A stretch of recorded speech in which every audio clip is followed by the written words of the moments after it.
became victorious. And this shows that this is a platform whereby if you find a challenge and maybe you're not getting a solution for your issue, this is where we have gone to talk about the challenge that you're going through. Then maybe we direct you into a solution that maybe will give you a settlement. We give you a direction whereby you get a solution, then later you become victorious from the same situation that you were going through. Remember, you can watch the Spheres of Life, or even you can comment, you can share through our social media platforms. That is Somba Jeff, the legend, and that is on Facebook. Then Somba Jeffrey, this is on YouTube channel.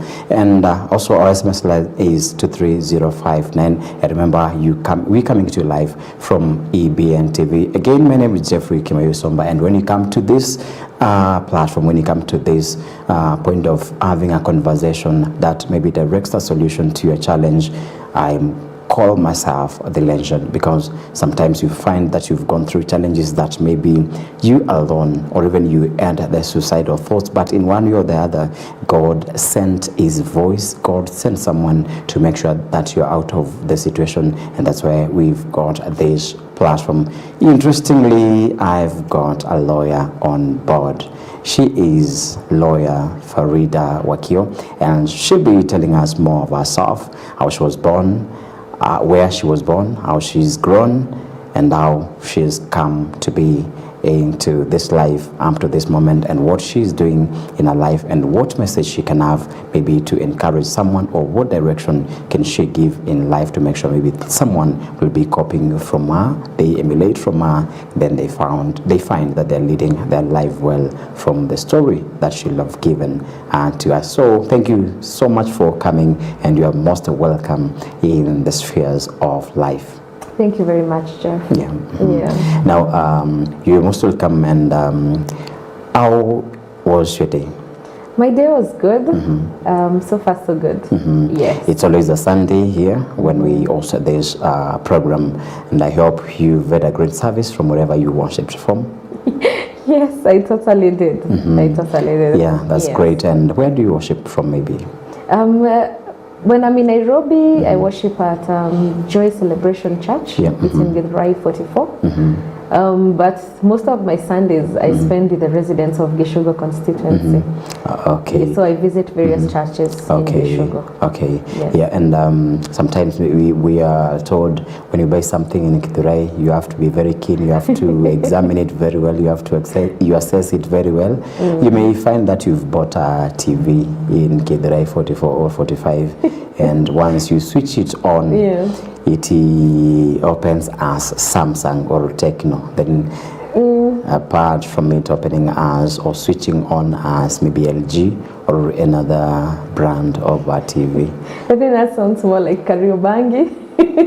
No, that's a story maybe we hear from people from Githurai. Oh, yeah. We're not sure, but I don't live in Githurai, and I rarely shop at Githurai.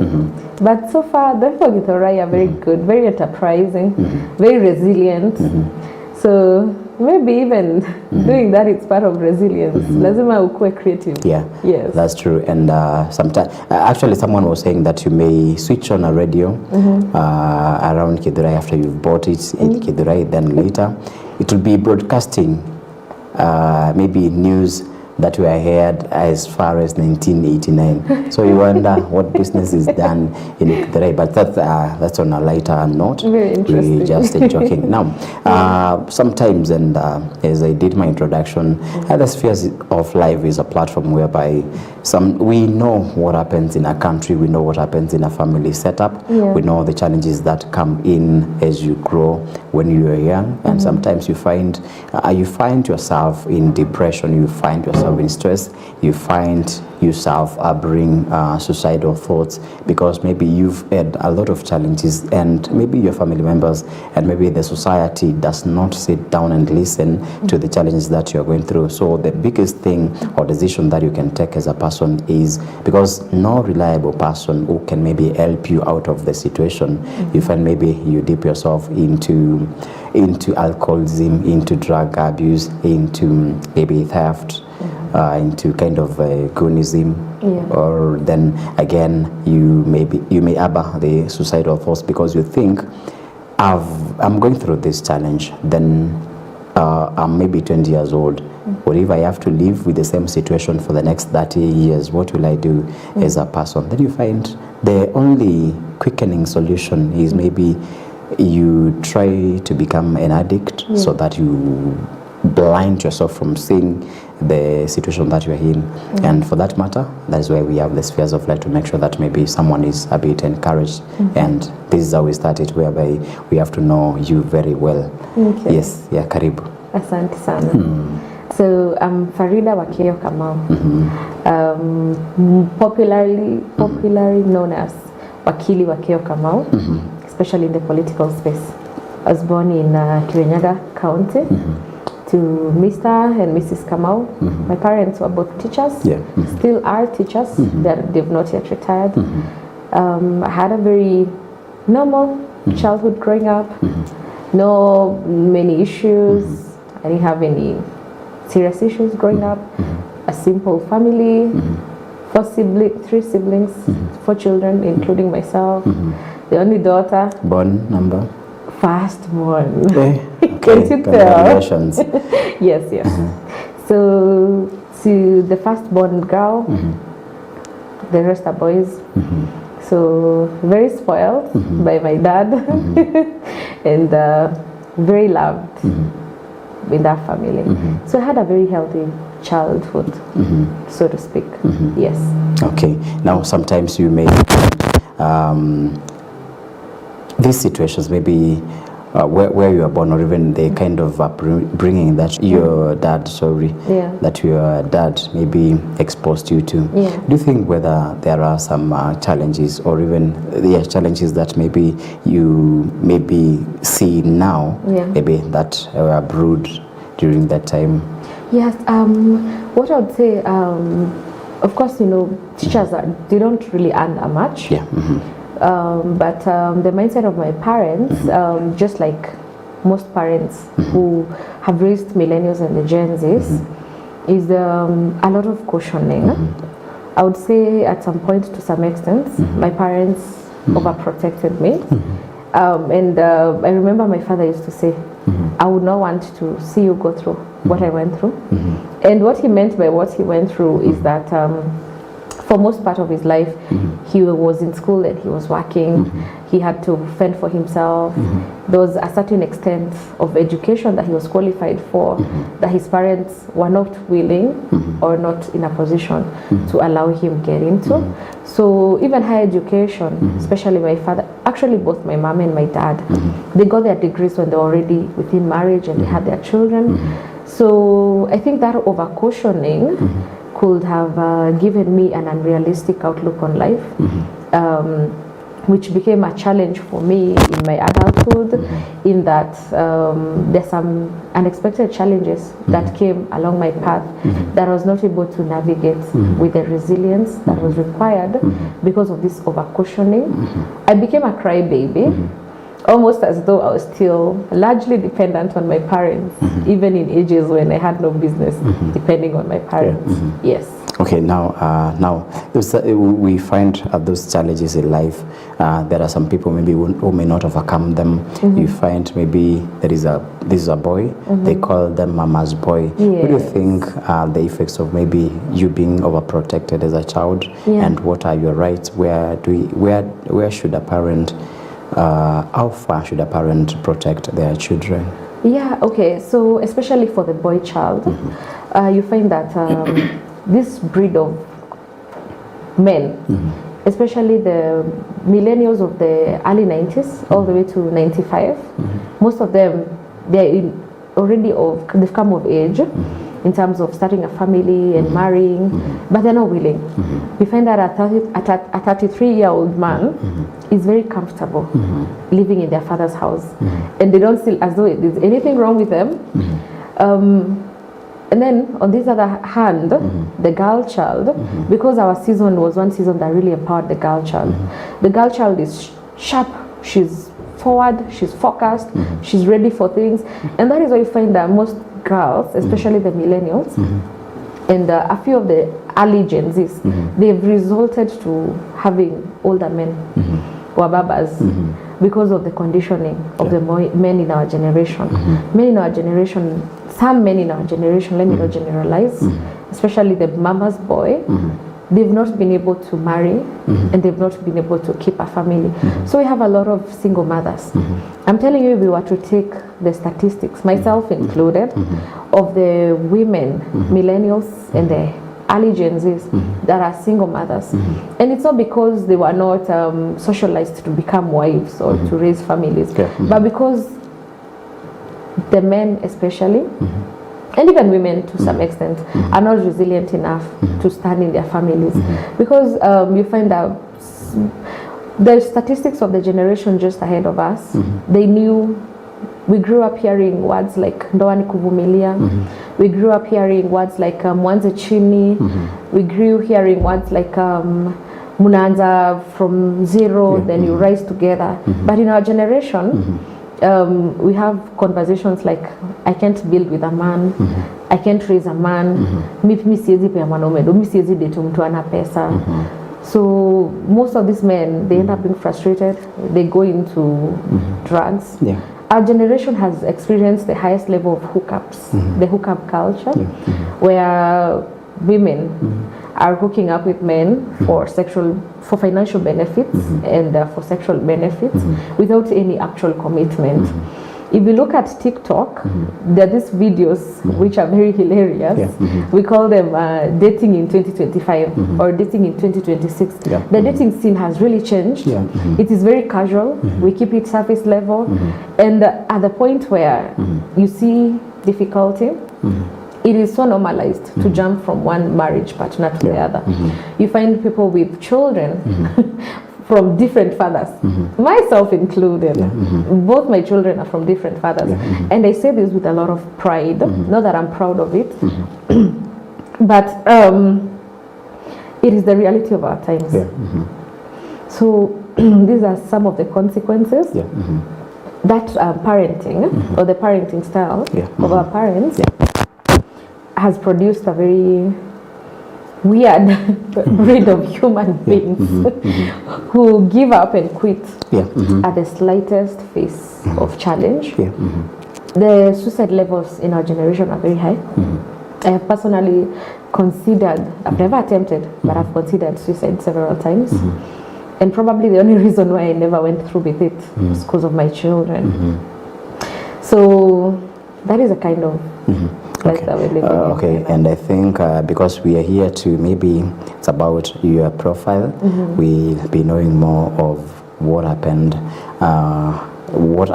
as you had the suicidal thoughts. Now, I'm looking at maybe asking a simple question, maybe from where you schooled from the lowest level to the highest level you've reached. So, primary school, I went to schools in Kirinyaga, mostly boarding school. I did my KCPE at Archbishop Gitare in Jukene, boarding school. Then I went to Mugwiri Girls, which is a national school in Moranga. Then I transitioned to Kenyatta University, School of Law, Parklands campus. I have certification in mediation. I'm yet to go for my advocacy training. But I'm currently practicing as a constitutional lawyer, specialized in governance matters, constitutional affairs, human rights, and a bit of advocacy. What are some of the challenges that maybe you found? Because sometimes you may have a dream, then you have to share it with your friends, with family members, or people from the same field, and maybe someone from the same field will discourage you because maybe they feel that once you get there, you become a thorn in the flesh, you become more competent than them. So what challenges do you find just realizing that you want to become a journalist, you want to become a lawyer? Actually, growing up, I didn't have any persons that I knew that were lawyers. Maybe the ones that I saw on TV. Kirinyaga has produced very strong lawyers, like Martha Karua. As a matter of fact, she would be my greatest influence to want to be a lawyer in the first place, because I grew up with her as a member of parliament, and I used to love how she was expressing herself. I used to like listening to her on the floor of the house. I used to love watching her media interviews. So that was my greatest influence. So as a challenge, the fact that I didn't have somebody whose footsteps I was following, it almost as though I was a trailblazer. So anytime I would share that dream with those around me, it sounded very far-fetched, almost as though they were asking, how dare you? Like, how do you think you can actually become a lawyer? I came from a household where both my parents were teachers. And so teachers, becoming a teacher became almost the default profession. And unfortunately, none of my siblings even wanted to become teachers. So that was the challenge. I didn't have any person that I was following on a close range. I was limited to the glamorization that I saw with the legal profession. Then I got to campus and I was introduced to this fear that we have too many lawyers in Kenya. And I was like, oh my God, am I going to have opportunities? And I know lawyers don't retire. That is one of the challenges in our profession. With other professions, before they edited or before they changed the retirement age to 60 years, at 55 years, you've gone and you leave the young people that are coming into the profession be. But in law, you become a lawyer until you die. Even if you're a judge or a magistrate, the retirement age is 65, it's 70 years, but you could retire, it's 73 years, then you could retire at 70 years if you like. So that becomes a challenge. Then Kenya School of Law, the admission rates. Actually, the reason why I probably delayed joining the Kenya School of Law is the rate at which lawyers fail at the Kenya School of Law. We have lawyers that are stuck in the system for years. So those are some of the challenges that I've encountered on my journey. But I have come to realize, and maybe this is to any person that is considering becoming a lawyer, there are so many opportunities in law. One thing is because we live in a society, so conflicts will always be there. And there are so many other things that require the expertise of a lawyer. Actually, in developed jurisdictions, law becomes a second degree. So there's so many opportunities. So for any person considering becoming a lawyer, don't buy into that idea that it's a flooded market. It's not a flooded market. And lawyers are still making a lot of money because there are so many opportunities that are available to this profession. Yes. Okay, now during that time when you were growing, I know there are some few challenges that you went through, though not so much.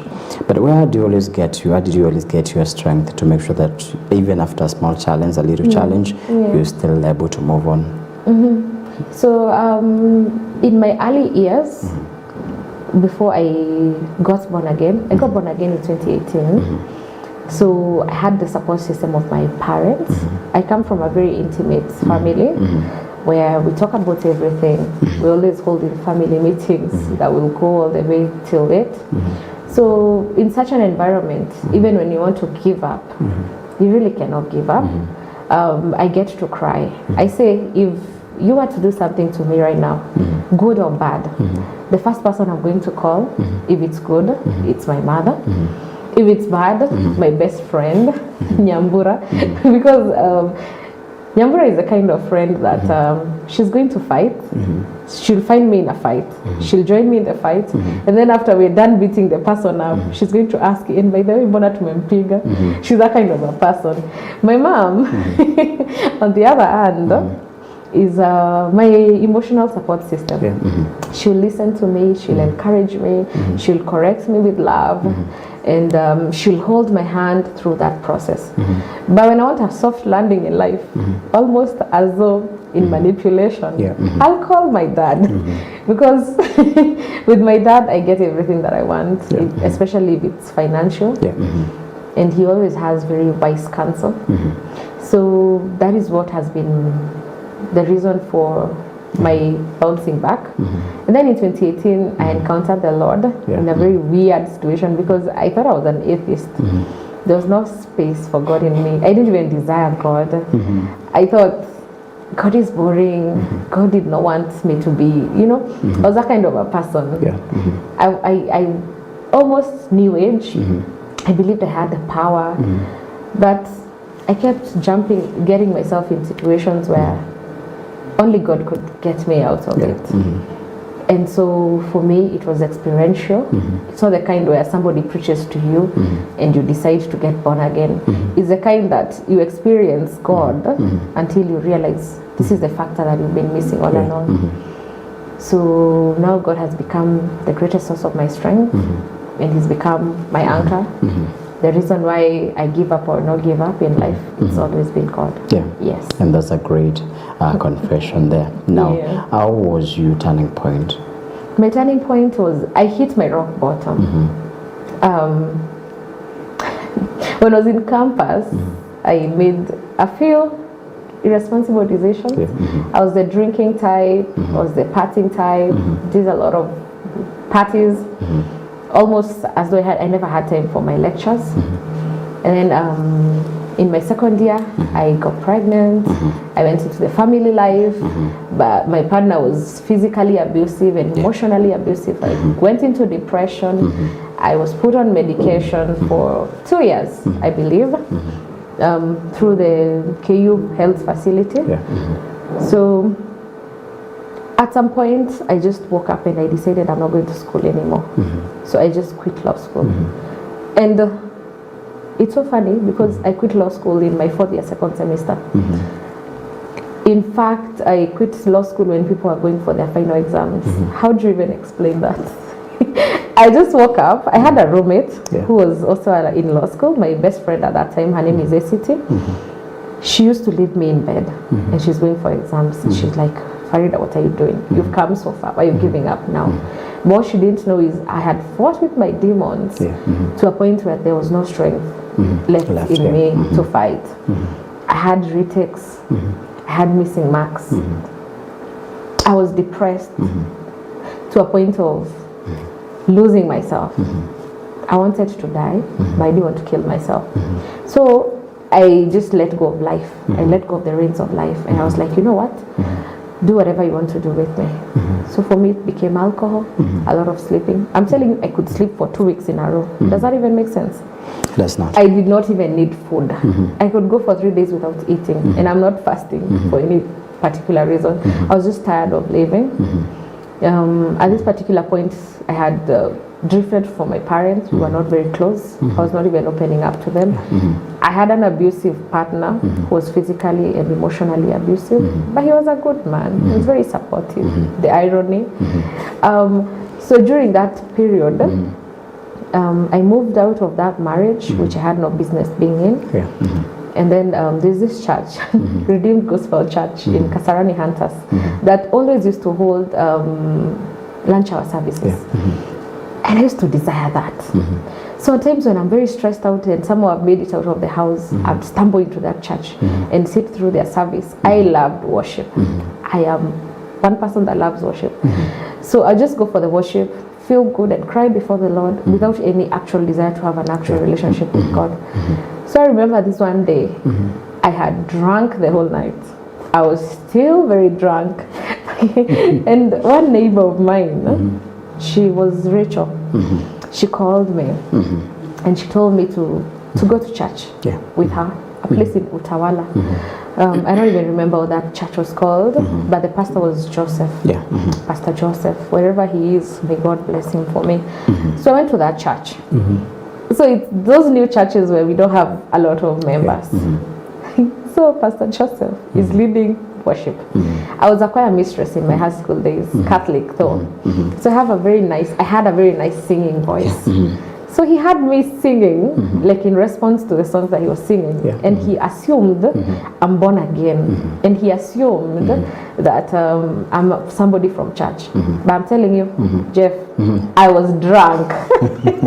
I was still smelling of wine. An influence from drunkenness. Not really. Okay, I wasn't drunk to that point where it had influence over me. I just had it in my system. So he called all of us because my friend who took me there, Rachel, used to sing and she was born again. So he called all of us. He said this church is small, so all of us have to join the praise and worship department. So we all climbed to the altar. he gave me a microphone, and I was backing. I know how to sing, so I was singing along, and it was so powerful. And then he tells me that by the leading of the Holy Spirit, that the Holy Spirit led him to give me his mic, the microphone that he was using to lead the praise and worship. So he gave me his mic, and he took my mic. So I don't know what spiritual process that is. I don't even know how to describe that. But something came upon me, and I knew this is what I wanted. I decided I'm born again. It was that simple. So at the end of the meet, we even did service, we did a meeting, we did thing. So at the end of it, I found myself pouring myself out to him. Like, I told him that so many things I want to tell you that I've done with my life, and I want to tell you this once and for all, and I never want to repeat this story to any other person. So I told him, I'm telling you, I spouted things, some things that were so deep in my spirit that I never knew existed within me for like 2 hours. He was very understanding and very patient. After that, he told me, you know what? Umeokoka, and God loves you. And he told me that God is going to, I should allow God and sit down. Those were his words. I should allow God and sit down for a period of time. And God says, when he's done with you, he's going to allow you be. He says, I see a lot of planes. I see you catching planes. I see you traveling the world. You're going to be a very great woman, but you need to allow God. For somebody who's just that time was modeling, I was a model, I was a TV host. Things were going on for me. As much as I was empty, I'm a maneuver. I think if any character in the Bible was to be me, it would be Jacob. I'm the kind of person that believes in maneuvering everything. Do you know, I even faked my own graduation. And I lied to my parents that I have graduated. They held a party for me. They even held a mass service for me. That is the kind of a person that I was. They only came to learn of that lie later in life. After I had suffered and life had brought me to my knees. And I'm not even the one that told them. I had a fight with my brother, and my brother just decided to rat me out. But I thank God because they loved me regardless. They didn't condemn me. They supported me. They took me back to school. They supported me till I finished. They never judged me, they never condemned me. So I was asking myself, these years that I've allowed myself to suffer out of the system, like what if I just came clean with my parents and they helped me, you know, it would have been a different story. Sure. That's besides the point. So that was my turning point. So I got born again at that point. And I was so desperate for God. I was so sold out. Within the 2 weeks of my salvation, I don't know how aligned this is to the so-called doctrine. But within 2 weeks of my salvation, I was filled with the Holy Spirit, with the evidence of speaking in tongues. So Pastor Joseph called me and told me, I keep feeling like in your prayer closet, you're experiencing that strange prayer language. Lakini unaifungia. When it comes, just release yourself. Because of your destiny, the Lord is quickening things for you. So it just came to me in the comfort of my home. I didn't know what this is. I just released myself. It was a beautiful experience to dress. But all said and done, God has sustained me within that. So he taught me how to wage war. He taught me how to seek him. And it has been so progressive. I overcame most of my weaknesses. And now I would say God has placed me to my place of purpose. Amen, and that's glory to him. Now, I'm trying to look at a place whereby young people feel that they've got all the time. They can decide maybe within the next or in the next 5 years, I'll do anything I want to do carelessly, not knowing that this is a loss maybe they are bringing into their life, and maybe there are some kind of issues that maybe you can expose yourself to that maybe it's not a must that you go through. And I'm looking at the losses that you found when you turned into a lot of alcoholism when you are in college, and maybe to a point of you dropping out of school and maybe trying to forge your graduation. Now, can you speak to young people who are in colleges right now? Because I see a lot, and maybe you've got all the time, and maybe you're in school for only 2 years or 4 years, and you feel that is the longest time you feel you are in that institution. Can you talk to young people and tell them the disadvantage of all this and advantage of the same, and why they need to be very serious maybe in school? Because they are not confined there for the longest time. Yeah. There is time after that, and maybe you may be serious in classwork, in assignments that you're given. Then after that day, you can do whatever you want to do, but you find it's class time, but people are still partying around. Yeah, it's very unfortunate, and I mean, that was my situation. But I think for most young people, if you were to put ourselves in their shoes, they feel like college is their first actual encounter with freedom. This is the first time you've lived out of your parents' house for most of them, apart from maybe those who went to boarding school. You're freely allowed to interact with drugs and alcohol and the opposite sex. And there's a deception that comes with it, what we call YOLO. Yeah. You only live once. But you realize that 4 years is a very short time of your adult life as compared to the time that you're going to live after that. But that period can have far-reaching consequences that would interfere with the rest of your life. So, and by the way, when you think about the curriculum and how it's arranged, it doesn't even require you to be very serious, so to speak.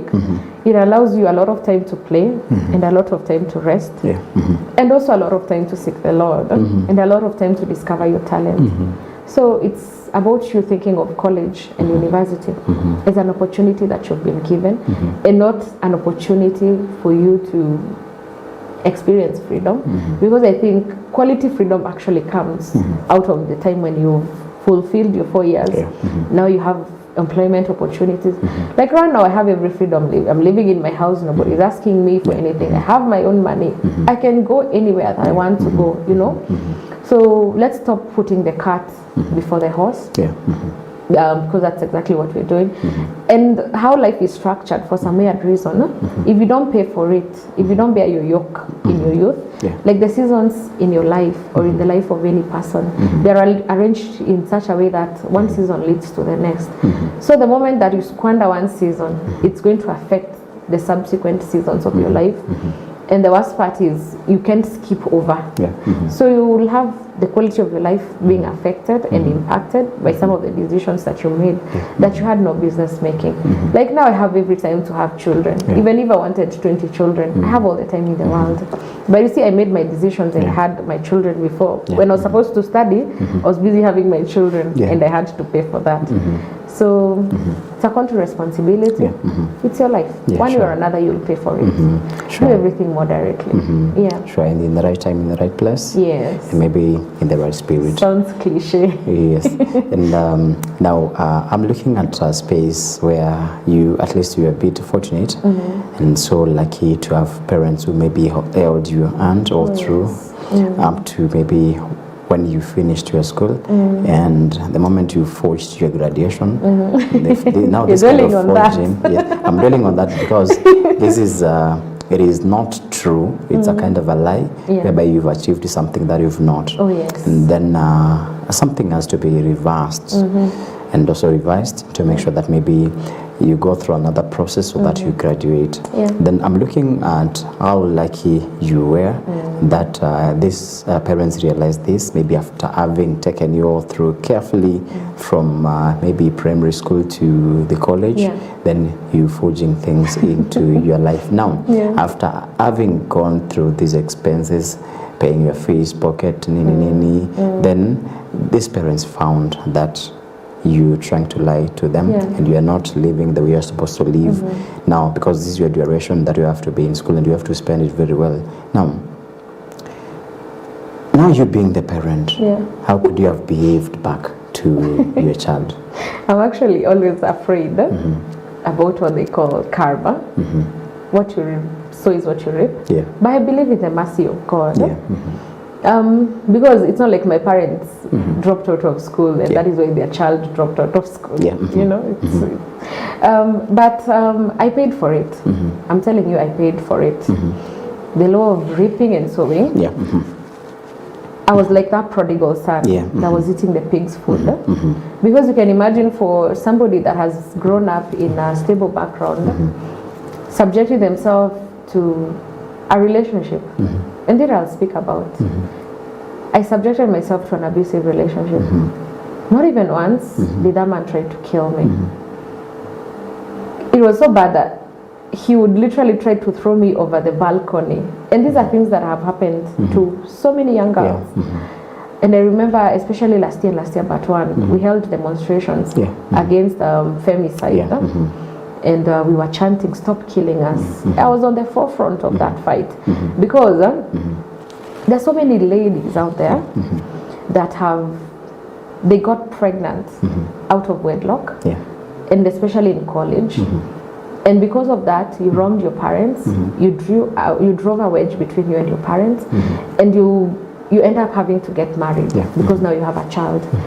So we have so many young girls that are stuck in abusive relationships and abusive marriages because of the same decision that I made. And the foolishness or the lie of the enemy is that they lie to you that your parents won't accept you. So you're there subjecting yourself to that. This person could kill you. So many of our age mates have been killed by lovers, by their boyfriends, by their baby daddies. At times, nyenyekea tu. Just humble yourself. Go back to your parents. What is the worst that can happen? You know, it's up until the moment when I decided enough is enough. And I picked up the pieces and I went back to my parents. As much as it was embarrassing, or so I thought. And they took me in with so much love. And I know that is the position and the heart of most parents in our time. So I felt the need to talk about that. About the ladies that are stuck in domestic violence, in relationships that you call it marriage, but in the real sense it's not even really marriage. It doesn't even qualify as a marriage. So you're there thinking you need to suffer. You're there thinking you need to stay in that marriage to prove a point to I don't know who. Just go back to your father's house, you know, almost like the prodigal son.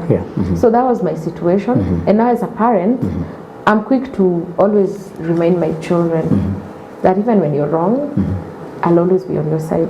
Like yesterday, I had a situation with my son. He was fighting in the plot. And it was bad because the parent of the other child was ganging up against my child. And my child was wrong because they were fighting.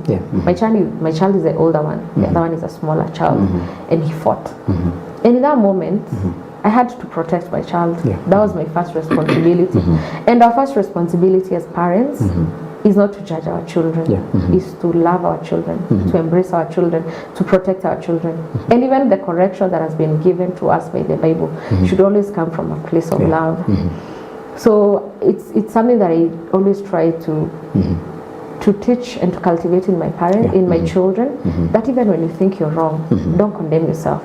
I'm your mother, I'm your friend, I'll always be on your side. Feel free to come to me. So that is the truth that I didn't know from my parents. I know it now, but they were not very good at expressing it. So I didn't know that that was an option. I didn't know that it was an option for me to fail in school. And instead of faking my graduation, maybe my mom recently told me, Sasa wewe, because I've done very many odd jobs. Nimeuza club, nimeuza mitumba, I've slept hungry, I've hawked.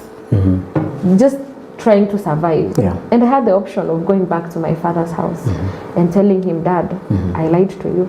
I have retakes. I have missing marks. Please support me back to school. I had that option. But I didn't know I had that option. Like the prodigal son, the father was waiting for him at the gate.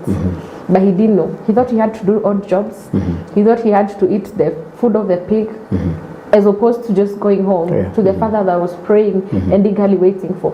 So the moment that I went to my parents and they embraced me, that is when my eyes were open and I was like, kwa hivyo hii yote ni mimi nimejitesa, and they had that option of, you know? So as a parent, that has been my priority. Showing my children that no matter what, I'll always be there for them. Yeah, but now I'm still concerned with the issue of you being so, we have to forgive. And sometimes we have to let a lot of things go. But I'm looking at the repetition of today I do this, tomorrow I repeat the same, the next day I repeat the same. I'm looking at that cyclic event of issues whereby maybe it may breed this this person, or even bring him into a place of them being like that forever in their life. So how do you feel maybe the moment you correct, the moment your child is in the wrong, yes, you have to absorb them, you have to accommodate them, you have to listen, and how should your judgment look like? Noting that, or even withholding the fact, notwithstanding that the issue that they've wronged, and they're still growing, and maybe they have to be independent one time in their life, and then every time you so lenient, every time you're so forgiving. What kind of what do you call it? Is it kind of punishment or correction are you supposed to level to this wrong children? Okay, that's a very interesting question. Because it's actually a risk that you face, and if you're too lenient and if you're too protective and very accommodative, especially the issues of things like alcohol and drug abuse, there are so many parents that have cushioned their children too much and enabled them, because this child knows I can go drink and party and waste my resources because I know I'm coming home to my warm bed and a warm plate of food. That is wrong. But in my case, what happened is me and my parents, we created a system of accountability, because they know they now cannot trust my word at that particular point, since I've lied to them before. So it was my school fees was paid through the bank. And I had to show my parents evidence that I have registered for that course. I had to show my parents evidence that I'm actually attending class. And every time the results came out, I had to make sure that I share that with my parents. So my dad was like, especially my father, education is his docket. He was like, once beaten, twice shy. So now the systems were set. And I was already in my 20s by this point, and I was in an age where I would have shown my parents that I'm too old for their systems and for their protection. But I had to go home. Your child can never outgrow your authority as a parent, no matter how many years. As long as, and this is the words that my dad told me, as long as you've not been able to fully take responsibility of your life, don't come at me with the claims that you're an adult. As far as I'm concerned, you're behaving like a child, so you're a child, allow me to treat you like a child. We went back to the basics. I had to go and report to him every day. I had to go and, first of all, I had to stop everything. Every other business became irrelevant. And I had to now go back to focusing and living as a student. Don't look for jobs, don't look for opportunities, concentrate on your education. So I think for parents, the language of consequences, since you've already shown me that you're responsible, instead of pushing your child out, of course, because that is what is going to, especially for the daughters, I can speak for the sons, though I know sons are really suffering. The moment that you've seen your child is not stable, and maybe you're in a position to support them one way or another, even if they're responsible, they're irresponsible. There are some things that you need to do, because the world has proved to be very harsh for the boy child. I have brothers, and my brothers are in business, and there are times you find they've pushed. This person is not lazy, but things are just not working. They get an option to go home and cry to my parents. And if my parents are in a position to help, let them help. But not let us think of the parents that are not financially capable, almost as though they should be depending on those children. So yes, you get the option to go back to your parents, but your parents don't have the option of bailing you out financially. There is love. You know, don't judge your child. The time your child comes back home to you because life has become impossible, encourage them, show them love, accommodate them, but don't enable the irresponsible behavior. It's a very delicate balance, and I think it really takes the wisdom of God. Plus also, you know your child. For me, my parents know if they give me an opportunity, I can be responsible and I can be accountable. But there are those parents that know their children, that if you allow the same thing to your child, they are going to run wayward. So I think it's on a case-to-case basis. There is no one shoe fits all.